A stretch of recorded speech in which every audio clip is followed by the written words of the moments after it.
కృపామయుడా నీలో నా కృపామయుడా నీలో నా నివసింపచేసినందునా ఇదిగో నా స్తుతులు సింహాసనం నీలో నివసింపచేసినందునా ఇదిగో నా స్తుతులు సింహాసనం కృపామయుడా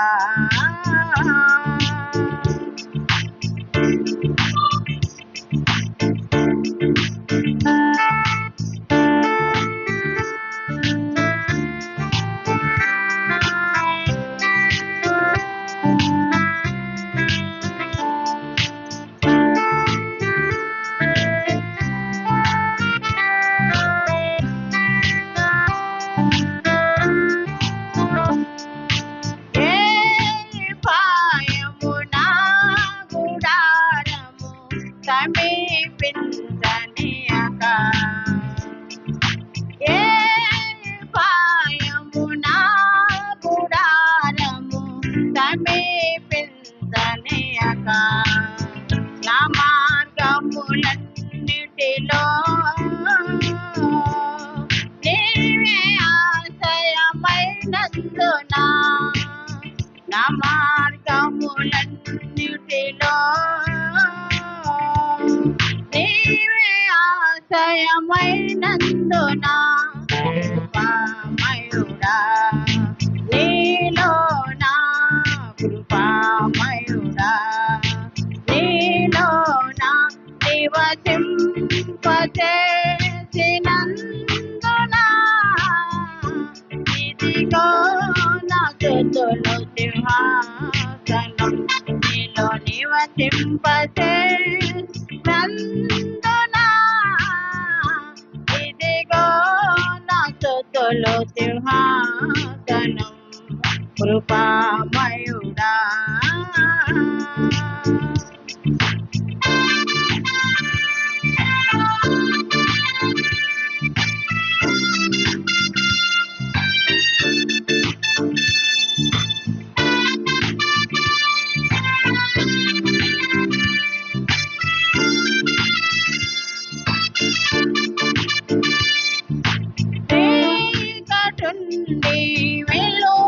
వెలుగులోనికి నన్ను పిలచినటు జోమయా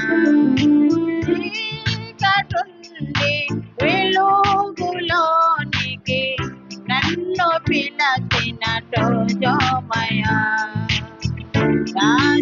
రాజవంశములో యాజకత్వము చేసేదను రాజవంశములో యాజకత్వము చేసేదను కృపామయుడా నీలో నా కృపామయుడా నీలో నా నివసింపచేసినందునా ఇదిగో నా స్తుతులు సింహాసనం నీలో నివసింపచేసినందునా ఇదిగో నా స్తుతులు సింహాసనం కృపామయుడా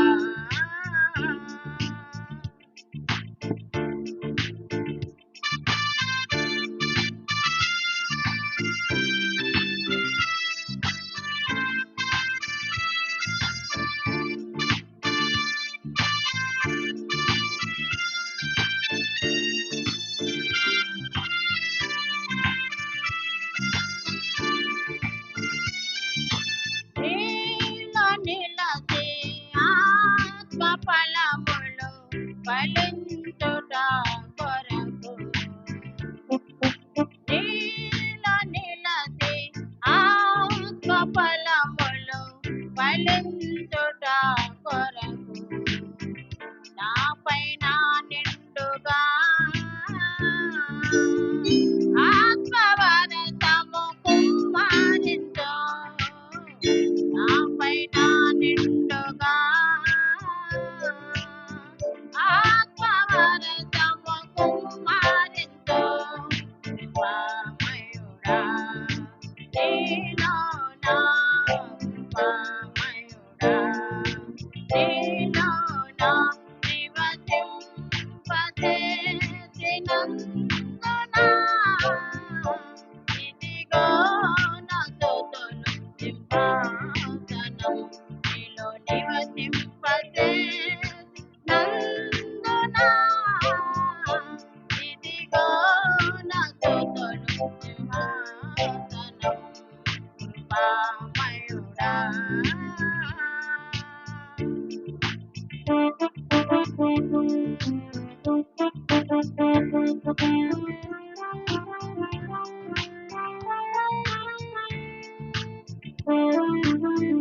సంపన్నుడా శృతిగానాల వారసుడా జీవింతను నిత్యము నీ నీడలో ఆనందింతను నీ మాటలు మకరందము గుణాల సంపన్నుడా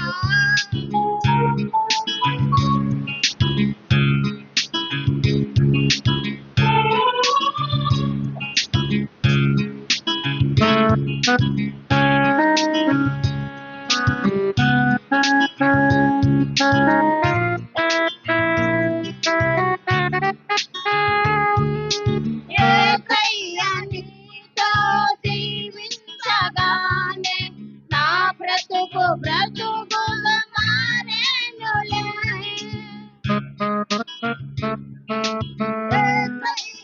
నీతో జీవించగానే నా బ్రతుకుగా మారేనులే నా క్షమాడేను నా అంతరంగము ఇది రక్షణానంద భాగ్యమే నా క్షమాడేను నా అంతరంగము ఇది రక్షణానంద భాగ్యమే సుగుణాల సంపన్నుడా సుగుణాల వారసుడా జీవించును నిత్యము నీ నీడలో ఆశను నీ మాటలు మహరందము జీవించును నిత్యము నీ నీడలో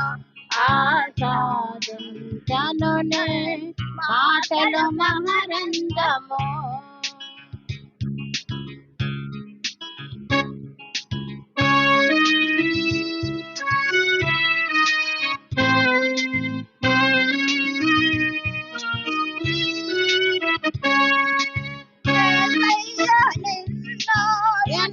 ఎన్నంటగానే నా జన్మ మార్గము కనిపించలేదు యేసయ్య నిన్ను ఎన్నంటగానే ఆజ్ఞలో మార్గము కనిపించలేదు నీవు నన్ను నడిపించగలవు నేను నడవలసిన త్రోవలో నీవు నన్ను నడిపించగలవు నేను నడవలసిన త్రోవలో సుగుణాల సంపన్నుడా శృతిగానాల వారసుడా జీవించును నిత్యము నీ నీడలో ఆస్వాదించను నీ మాటలు మహరందము.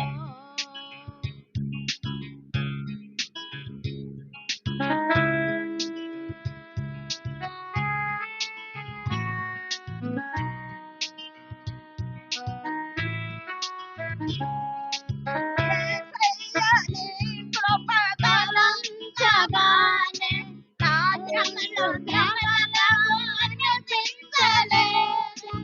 యేసయ్యా నీ కృపతలంచగానే నా శ్రమలు అనిపించలేదు. నీవు నాకిచ్చే మహిమాయుత ఇది ఎన్నదగినవి కావులే. నీవు నాకిచ్చే మహిమాయుత ఇది ఎన్నదగినవి కావులే. సుగుణాల సంపన్నుడా సృష్టికారాల వారసుడా జీవించను నిత్యము నీ నీడలో ఆస్వాదించను నీ మాటల మహరందము. హల్లెలూయా. దేవా వందనాలు,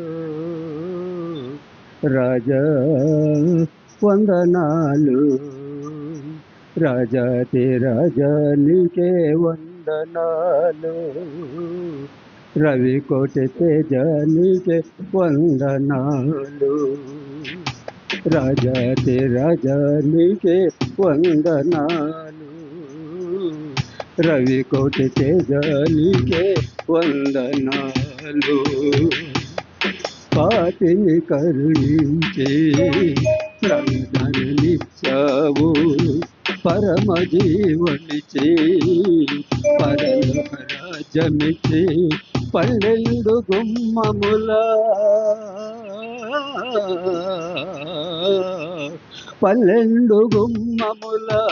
పట్టణమే నాకు కట్టబెట్టినావా,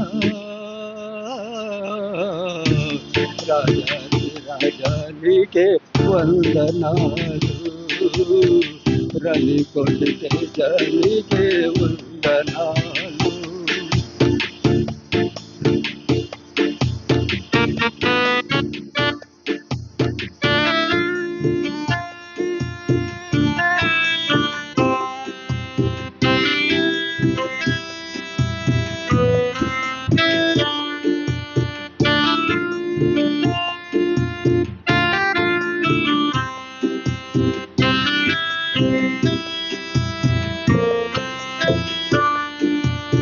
నేను దీవించి కనునిగ చేశావు, నీరు స్థిరమే కాచి నా రుణము తీర్చావు, నా తల్లనయ్యా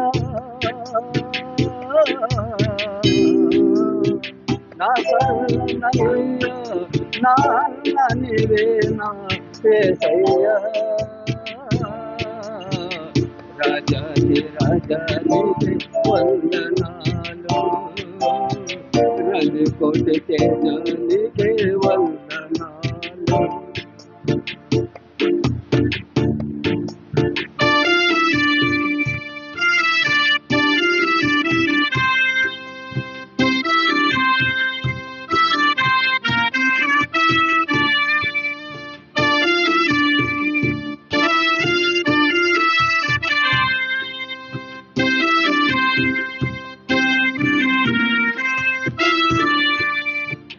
కన్ను నిన్ను కానకుండా నిన్ను విడిపోయాను, చిన్న బుద్ధుకోకుండా నన్ను సమకూర్చావు, నీ మనసు విన్నయ్యా, నీ మనసు విన్నయ్యా, నా కన్న తండ్రి యేసయ్యా, రాజాది రాజా నీకే వందనాలు, రవి కోటి తేజానికే వందనాలు, రాజాది రాజానికే వందనాలు, రవి కోటి తేజానికే వందనాలు. నేటి ఆరాధనకు ఏర్పాటు చేయబడిన వాక్య భాగము యెషయా గ్రంథము 49వ అధ్యాయము 14, 15, 16 వచనాలు చదువుకున్నాం. అయితే సియోను, యెహోవా నన్ను విడిచిపెట్టి ఉన్నాడు, ప్రభువు నన్ను మరిచి ఉన్నాడని అనుకొనుచున్నది. స్త్రీ తన గర్భమున పుట్టిన బిడ్డను కరుణింపకుండా తన చంటి పిల్లను మరుచున వారైనా మరుతురు గాని నేను నిన్ను మరువను.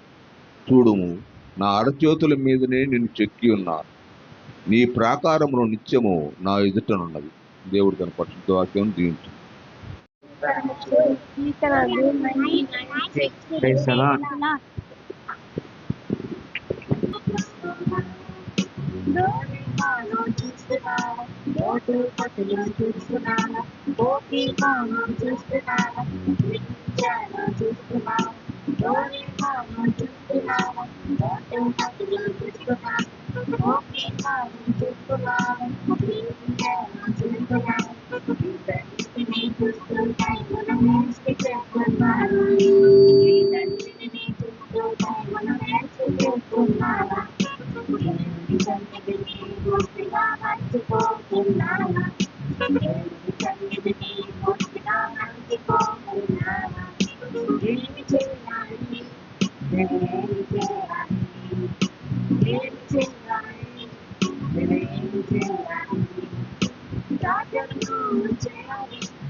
తల్లులందరికీ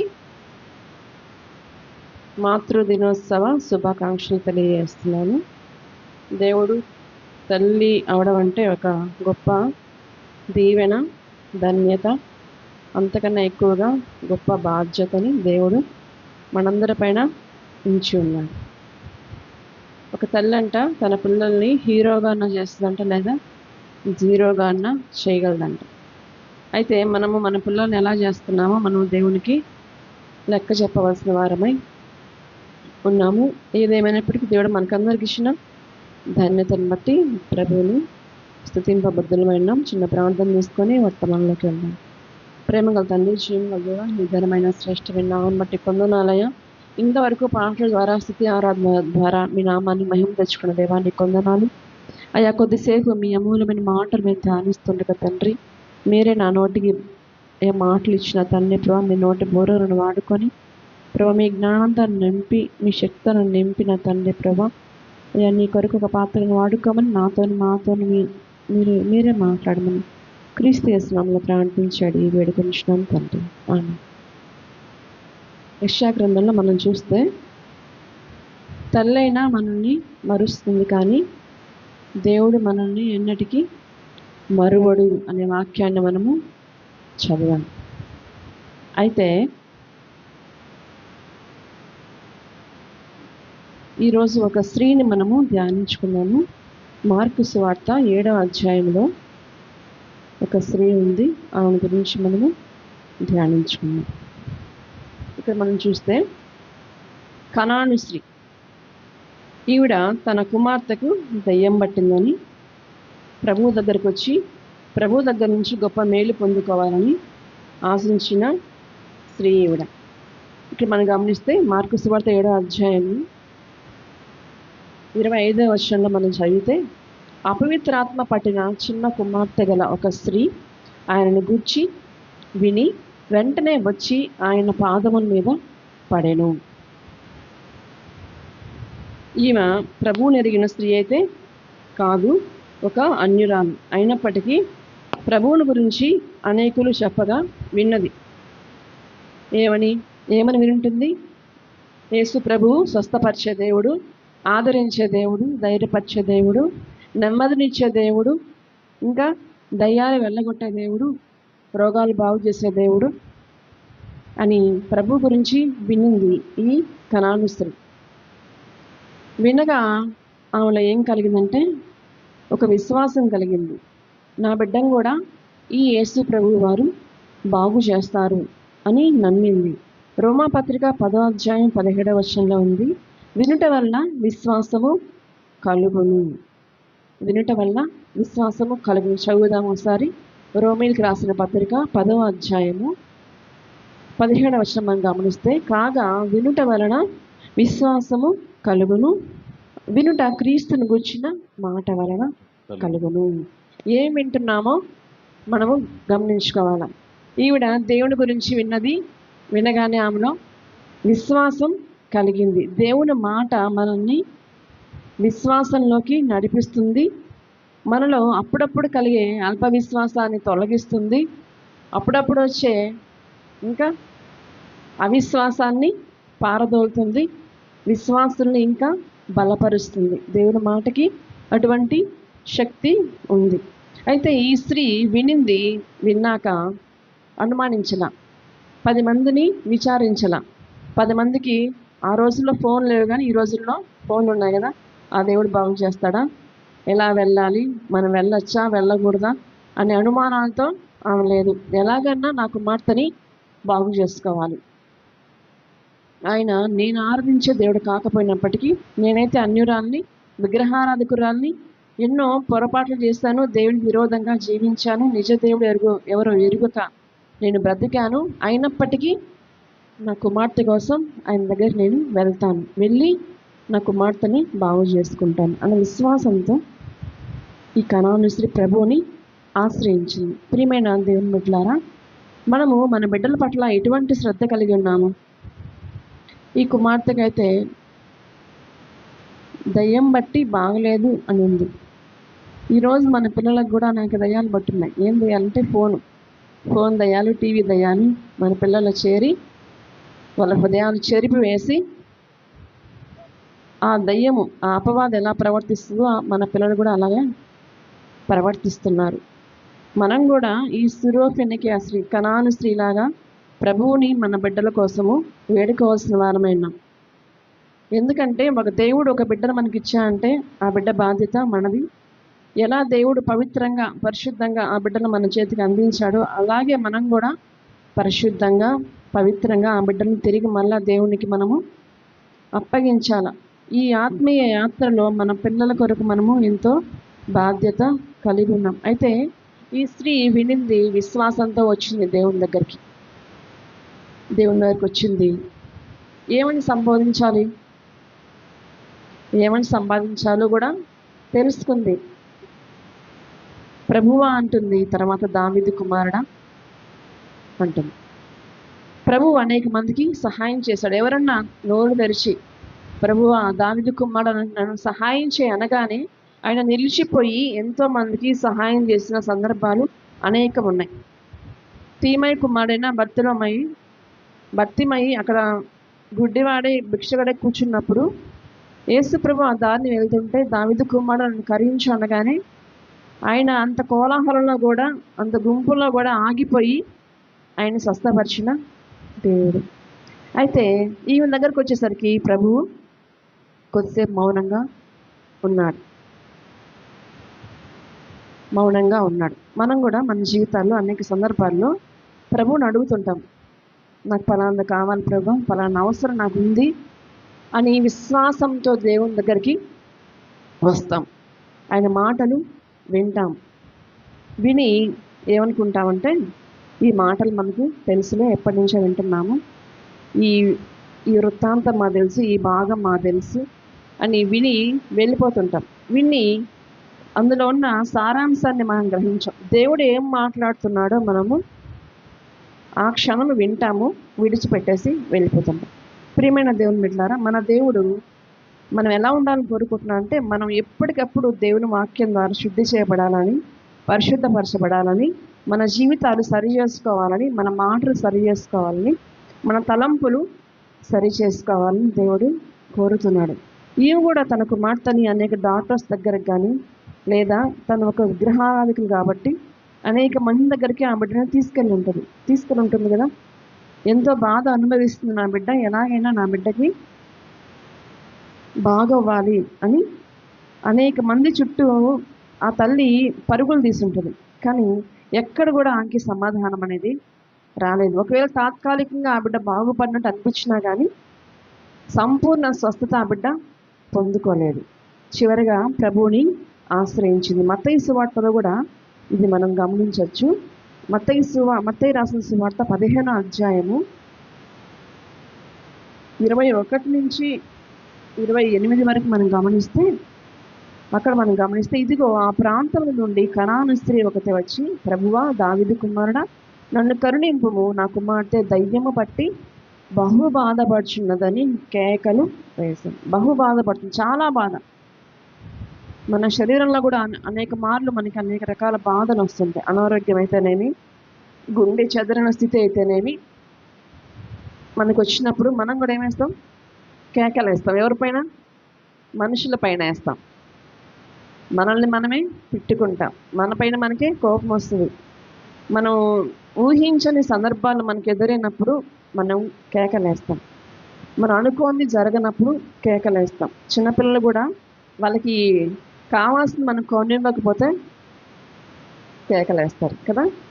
ఈయన కూడా వచ్చింది, నా కుమార్తె చాలా బాధపడుతుందయ్యా, బహు బాధపడుతుంది, నన్ను కరుణించు, నాకు సహాయం చేయని ప్రభు దగ్గర గోజాడుతుంటే 23వ వచనం మనం గమనిస్తే, అందుకు ఆయన ఆమెతో ఒక్క మాట అయినా చెప్పలేదు. ప్రతి ఒక్కరు ఆయన దగ్గర సహాయం కోరిన ప్రతి ఒక్కరికి వెంటనే సమాధానం, వెంటనే స్వస్థత, వెంటనే ఆరోగ్యాన్ని, వెంటనే సమాధానాన్ని, వెంటనే పాపాలని క్షమించిన దేవుడు ఈమె వచ్చి, నన్ను కరుణించి ప్రభువా, నా కుమార్తె చాలా బాధపడుతున్నాయా అని ఏడుస్తూ కేకలేస్తుంటే ప్రభు ఎలా ఉన్నాడు? మౌనంగా ఉన్నాడు. అయినా కానీ ఆమె వెళ్ళిపోలా. ఈయన నా మొర వింటలేదు, ఈయన బాగు చేసేటట్లేదు, ఈయనకు కూడా చేత కాదేమో ఆ దయ్యాన్ని వెళ్ళగొట్టడము అని ఆమె వెనుదిరిగి వెళ్ళిపోకుండా ప్రభువు దగ్గరే ఉంది. సహాయం పొందే వరకు ఆయన దగ్గరే నిలబడింది, గోజాడుకుంటుంది, అడుగుతుంది, ప్రాధేయపడుతుంది. ప్రియ సంగమా, మనం ఎన్నిసార్లు మన అవసరతల కోసం ప్రభు దగ్గర ప్రాధేయపడుతున్నాం, వస్తున్నాం, అడుగుతున్నాం. ప్రభు కొంచెం ఆలస్యం చేయగానే ఇది జరగదులే, ఇంకా ప్రార్థన చేస్తాం కదా, దేవుని చిత్తం కాదేమో, మనమే చెప్పేస్తాం ఇది దేవుని చిత్తము కాదేమో, మనము వెళ్ళిపోదాం, మన ఆశ ఇంతతో కట్ చేసేద్దాం, ఇది ఇంకా జరగదు, ఎన్నో సంవత్సరాల నుంచి మేము ఎదురు చూస్తున్నాము, ఇంకా వయసు అయిపోతుంది, ఇంకా ఇది జరగదు అని ఎన్నో సమస్యల్లో మనము కృంగిపోయి ఉన్నాం. ఇది ఇంకా జరగదు, ఇంకెప్పుడు జరుగుతుంది, జరిగే అవకాశం కూడా ఉండదని మనమే తీర్మానం చేసుకొని ప్రభు మనకి సహాయం చేయడానికి దగ్గరగా వచ్చినప్పుడు మనం వెళ్ళిపోతుంటాం. ఒక భిక్షగాడు అమ్మ అన్నం పెట్టు అని కేకలేసాడు అనుకోని మన ఇంటికి ముందుకు వచ్చి, మనం ఏదో పనిలో ఉన్నాము, మరలా కేకలేసాడు, 2-3 సార్లు కేకలేసాడు. ఈలోగా మనం కిచెన్లోకి వచ్చి అతనికి కావాల్సినవన్నీ ఒక ప్లేట్లో పెట్టి బయటకు తీసుకురాగానే అతను అక్కడ లేడనుకోండి, ఏమవుతుంది? అతని ఆహారాన్ని పొందుకోలేడు కదా.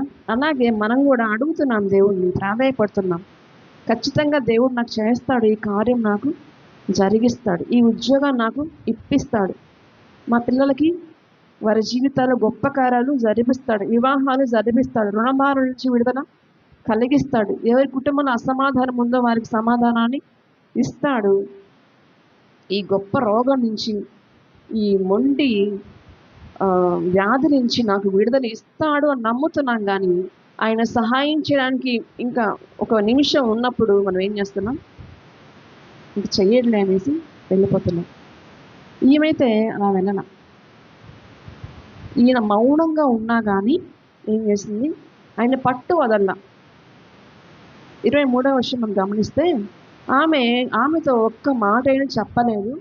అప్పుడు ఆయన శిష్యులు వచ్చి, ఈమె మనం వెంబడి వచ్చి కేకలు వేసింది కనుక ఈమెకి సహాయం చేయమని శిష్యులు చెప్పడంలా ఈమెను పంపించేసి, ఈ గోళ మేము భరించలేకపోతున్నాం, ఈ టార్చర్ మేము వినలేకపోతున్నాం అని శిష్యులు ఆయనకి రికమెండేషన్ చేయాల్సిన శిష్యులు కూడా ఏం చేస్తున్నారు, పంపించేయ ప్రభు, ఆయన ఎందుకు గోల చేస్తా ఉంది, ఎక్కువ గోల చేస్తుంది అని చెప్తున్నారు. ప్రియ సంఘమా, మనం మన పిల్లల కోసం ప్రాధాన్యపడుతున్నామా?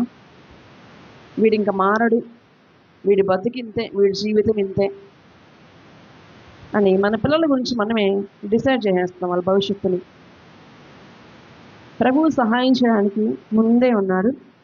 మనమేమో మన తీర్మానాలు, మన ఆలోచనలతో ఆయన దగ్గర నుంచి వచ్చే ఆశీర్వాదాన్ని మనము పొందుకోలేక వెనుదిరిగిపోతున్నాం. మన పిల్లల గురించి మనము బద్దులమై ఉన్నాం. ఇక్కడ తర్వాత మనం గమనిస్తే మొదటిగా ఆవుల మనము విశ్వాసం చూసాము, ఆ తర్వాత పట్టుదలని చూస్తున్నాం. ఆ తర్వాత ఆయన చెప్తున్నాడు, ఇశ్రాయేలు ఇంటి వారే నశించిన గొర్రెల వద్దకే కానీ మరి ఎవరి వద్దకు నేను పంపబడలేదు అన్నప్పటికీ ఆమె అక్కడే ఉంది. అవునా ప్రభువా, సరే నువ్వు నాకు సహాయం చేయలేవా అని వెళ్ళిపోవట్లేదు. ప్రియమైన దేవుని మిత్రులారా, మనకు అనేక సందర్భాల్లో నిరాశ వస్తుంది, నిస్పృహలు వస్తాయి, కృంగుదల వస్తుంది. ఒక తల్లి అంట 10 మంది బిడ్డలైనా పెంచుతుందంట, కానీ ఆ 10 మంది బిడ్డలు ఒక తల్లిని చూసుకోలేరంట కదా. ఆ తల్లి ఎంత కష్టపడి పిల్లల్ని పెంచుతుంది, ఆమె తినకుండా పిల్లలకి పెడుతుంది, ఆమె ఖర్చులు తగ్గించుకొని పిల్లల్ని పోషిస్తుంది, కానీ పిల్లలు చూడలేని స్థితిలో ఉన్నారు. కాబట్టి పిల్లలు గమనించాల్సింది అంటే పిల్లలు కూడా తల్లిదండ్రుల్ని గౌరవించాల్సిన వారే ఉన్నాం. ఇక్కడ మనం రెండో విషయం మనం గమనిస్తే, ఆయనకు మొక్కుతుంది, నేను నీకు సహాయం చేయలేనమ్మా, నేను నీ కోసం రాలేదు, యూదుల కోసం నేను వచ్చాను, అన్యుల కోసం నేను సహాయం చేయలేను అన్నా కానీ ఆయన ఇంకా మొక్కుతూనే ఉందంట. 25వ వర్షం మనం గమనిస్తే, అయినను ఆమె వచ్చి ఆయనకు మ్రొక్కి, ప్రభువా నాకు సహాయము చేయమని అడిగాను. పట్టుదల కలిగిన విజ్ఞాపన ప్రార్థన ఈమె చేస్తుంది. మన పట్టుదల దేంట్లో ఉంది? లోకంలో ఉన్న వాటి కోసం మనం పట్టుదల ఉంటుంది. వాళ్ళకి ఓటుకి ఇంత డబ్బులు ఇచ్చారంట, మాకు ఇవ్వలేదని, మాకెందుకు ఇవ్వలేదని కూడా అడుగుతున్నారు జనాలు. ఆ విషయాలు పట్టుదల ఉంటుంది. ఇంకా వాళ్ళకి కలర్ టీవీ ఉంది, వాళ్ళకి ఫ్రిడ్జ్ ఉంది, వాళ్ళకి ఏసీ ఉంది, మాకు లేదు, అప్పు చేసైనా సరే మేము కొనుక్కోవాలి, అప్పులు చేసైనా కొనుక్కోవాలనే పట్టుదల ఈ లోకంలో ఉన్న వాటి కొరకు మనం చాలా ఉంది. అయితే మన పట్టుదల ఎందులో ఉండాలంటే ప్రార్థన చేయడంలో, విజ్ఞాపన చేయడంలో, మన కుటుంబాన్ని రక్షించుకోవడంలో, మన పిల్లల్ని దేవుని కొరకు పెంచడంలో మనకు పట్టుదల ఉండాలని పరిశుద్ధాత్మ దేవుడు కోరుకుంటున్నాడు. ఇక్కడ ప్రభు అంటున్నాడు, ఎవరి దగ్గర మన సహాయం కోసం వెళ్ళినప్పుడు మనల్ని కొంచెం తక్కువ చేసి చూసారనుకోండి, మనకి ఎలా ఉంటుంది?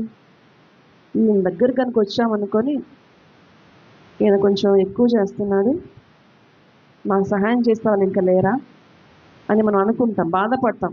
మనల్ని కొంచెం తక్కువ చేసి మాట్లాడితే, కొంచెం తక్కువ చేసి చూసినా కానీ, చులకన చేసినా కానీ మనకు చాలా రోషం వస్తుంది. ప్రభు అంటున్నాడు ఏంటి, 26వ వర్షం గమనిస్తే, అందుకైనా పిల్లల రొట్టె తీసుకొని కుక్క పిల్లలకి వేయట యుక్తము కాదని చెప్పాడు. ఆమెను ఎవరితో పోలుస్తున్నాడు దేవుడు? కుక్కతో పోలుస్తున్నాడు. అయినప్పటికీ ఆమెను ఎటువంటి చలనము రావట్లా. ఆమె ఎందు నిమిత్తం వచ్చింది దేవుని దగ్గరికి?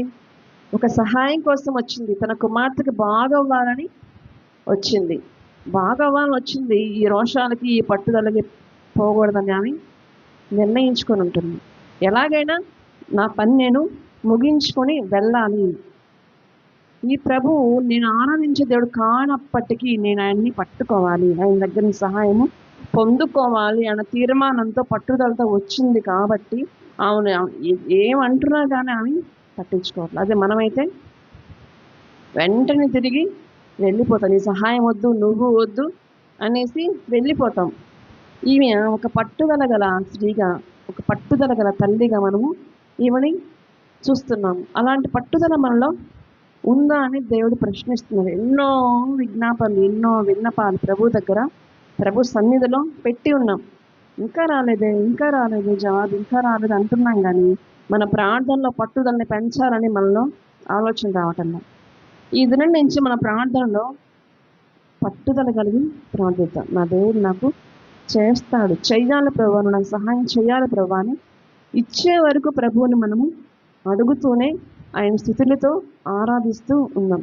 ఇక్కడ ఏమి దేవుడు కుక్క పిల్లలు అని చెప్పినప్పటికీ నిజమే ప్రభువా అంటుంది. తను తాను తగ్గించుకుంటుంది, తన స్థితిని తాను ఎరుగుతుంది. ఇప్పుడు మనం డాక్టర్ దగ్గరికి వెళ్ళాం అనుకోండి, ఏదైనా ఒక అలర్జీనే వచ్చింది, ఏం చెప్తాం వెళ్ళి డాక్టర్కి? నేను ఊరికనే వచ్చానని చెప్తామా? మన వ్యాధి ఏంటో, మన బలహీనత ఏంటో ఆయనకి చెప్తాం. మనకి ఇష్టం లేకపోయినా, దాని గురించి ఆయనకి చెప్పడానికి ఇష్టం లేకపోయినా చెప్తాం. ఎందుకంటే దానికి తగిన వైద్యం అయినా మనకి చేస్తాడు. అంతేగాని డాక్టర్ దగ్గరికి వెళ్ళి అవేం చెప్పకుండా ఊరికనే తలనొప్పి వచ్చిందని చెప్తే ఆయన తలనొప్పి తగ్గిన మందులే ఇస్తాడు, మీకున్న వ్యాధి పోదు కదా. అయితే ఈమె తన స్థితిని ఒప్పుకుంది. మనం కూడా ప్రభు దగ్గరకు వచ్చినప్పుడు మన స్థితిని ఒప్పుకోవాలి. ఎన్ని పొరపాట్లు, ఎన్ని ఆలోచనల ద్వారా ఎన్ని పొరపాట్లు, క్రియల ద్వారా ఎన్ని పొరపాట్లు, ఎన్ని దోషాలు చేస్తూ దేవునికి అవిధేయులుగా మనం మిగిలిపోతున్నామో ఆయన దగ్గర మనము ఒప్పుకొని కన్నీరు కారుస్తూ కేకలు వేస్తూ, ఇంట్లో వాళ్ళ మీద బయట వాళ్ళ మీద కేకలు కాదు, దేవుని సన్నిధిలో ఆయన ప్రభువు ముందు కేకలు వేస్తూ మన స్థితిని ఒప్పుకున్నప్పుడు దేవుడు మన జీవితంలో ఖచ్చితంగా కార్యాలు జరిగించడానికైనా సిద్ధంగా ఉన్నాడు. ఆయన జరిగించలేని చేతగాని వాడు కాదు, అసమర్థుడు కాదు. కానీ ఆకాశం నుంచి మన్నాను కురిపించిన దేవుడు, సముద్రాన్ని 2 పాయలుగా చేసిన దేవునికి అసాధ్యమైన కార్యము ఏదైనా ఉంటుందా? మనం అనుకుంటాం, ఈ బిడ్డ మారడు, ఈ త్రాగులు మారడు, ఈ అప్పులు తీరవు, ఈ సమస్యలు తీరవు, ఎప్పుడు తీరుతాయో అనుకుంటాం. కానీ అవన్నీ, ఆ చింతనన్నీ దేవుని పైన మనం వేసినప్పుడు నిజంగా మన జీవితంలో గొప్ప దీవెనని, సమాధానాన్ని మనము పొందుకుంటాం.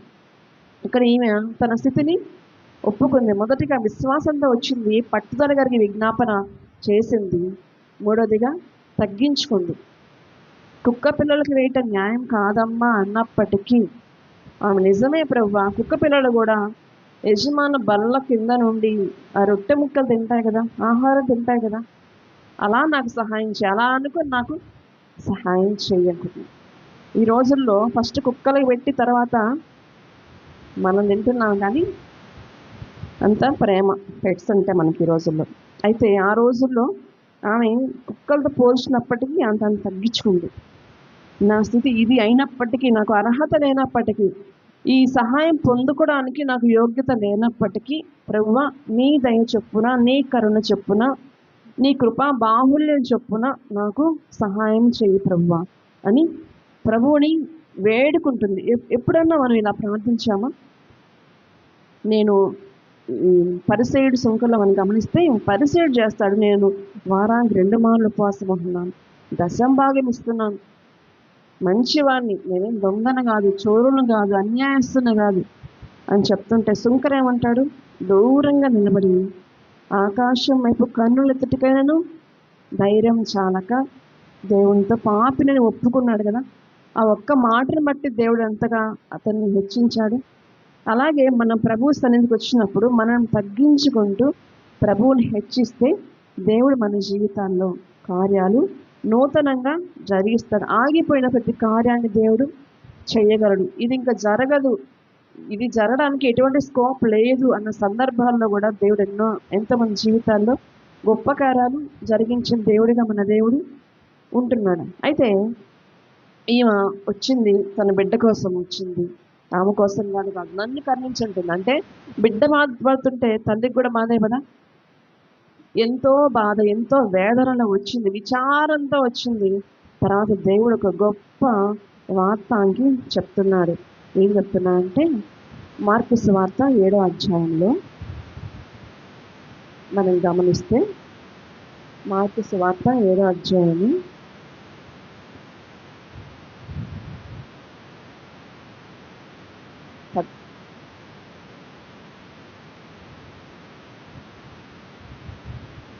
29వ వచనాన్ని మనం చదువుదాము. అందుకైన ఈ మాట చెప్పినందున వెళ్ళుము, దయ్యము నీ కుమార్తెను వదిలిపోయినదని ఆమెకు చెప్పాను. ఆమె ఇంటికి వచ్చి తన కుమార్తె మంచం మీద పండుకొని ఉండుటై దయ్యము వదిలిపోయి ఉండుటై చూచాను. చాలు. ఎందుకు ఈ కుక్కతో పోల్చినప్పుడు కూడా ఒప్పుకుంది కదా, అందుకు ఆయన అంటున్నాడు, ఆ మాట చెప్పే వరకు, ఆమెను తగ్గింపు వచ్చే వరకు దేవుడు వెయిట్ చేస్తున్నాడు. మన దేవుడు ఎవరిని త్రోసివేసే దేవుడైతే కాదు. యోహాను సువార్త 6వ అధ్యాయం 38వ వచనం మనము చదువుదాము. యోహాను సువార్త 6వ అధ్యాయము 38వ వచనాన్ని మనం ఒకసారి చదువుకున్నాము. నా ఇష్టమును నెరవేర్చుకున్నటకు నేను రాలేదు, నన్ను పంపిన వాని చిత్తము నెరవేర్చుటకు పరలోకము నుండి దిగి వచ్చింది. 37 చదువు. తండ్రి నాకు అనుగ్రహించు వారందరూ నా యుద్ధకు వత్తరు, నా యుద్ధకు వచ్చేవాడిని నేను ఎంత మాత్రమును బయటికి త్రోసివేయ.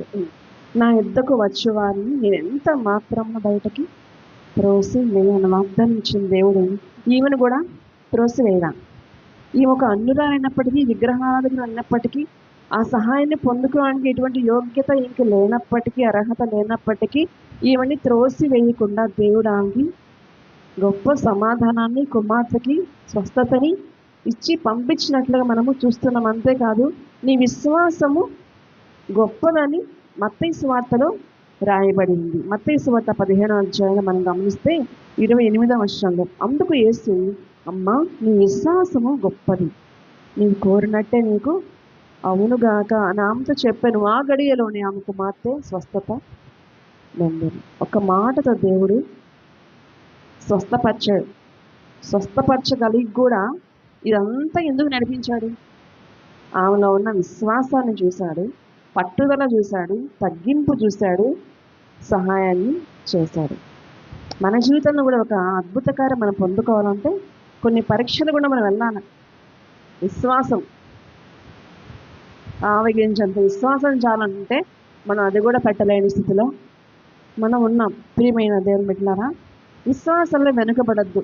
మన ప్రభు విశ్వాసమునకు కర్త, దాన్ని కొనసాగించేవాడు. విశ్వాసాన్ని బట్టి మనం ప్రతిదీ కూడా పొందుకోగలం. ఎటువంటి ఆధారం లేని చోట కూడా దేవుడి కార్యాలు జరిగించగలడు.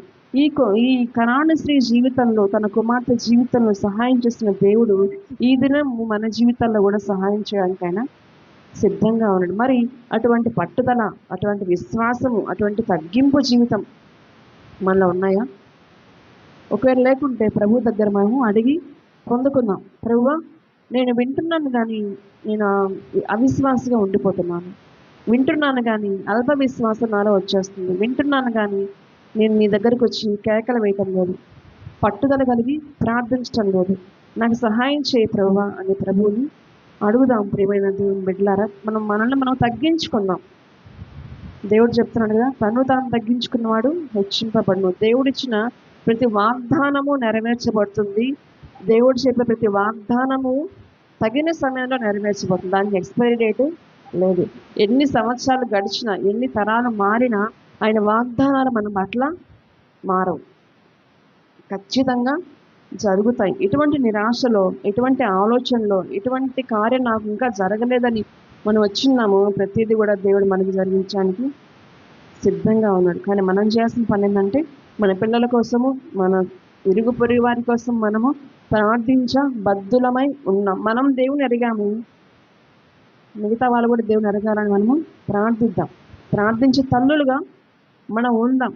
మన బిడ్డల్ని ప్రభు కొరకు సంపాదిద్దాం. సంఘానికి, సమాజానికి ప్రయోజకులు అయ్యేలాగా మన బిడ్డల కోసం ప్రతి దినం మనం ఈ విధంగా పట్టుదల కలిగి విశ్వాసంతో మనల్ని మనం తగ్గించుకుంటూ మన పిల్లల్ని దేవుని కొరకు అర్పిద్దాము. అటు దీవెన ఆశీర్వాదము పరిశుద్ధాత్మ మీద మనకు దయచేయండి. యొక్క దేవుడి కొద్ది మాటలు దీవించి ఆశ్రయించిన ప్రార్థించుకున్నాము.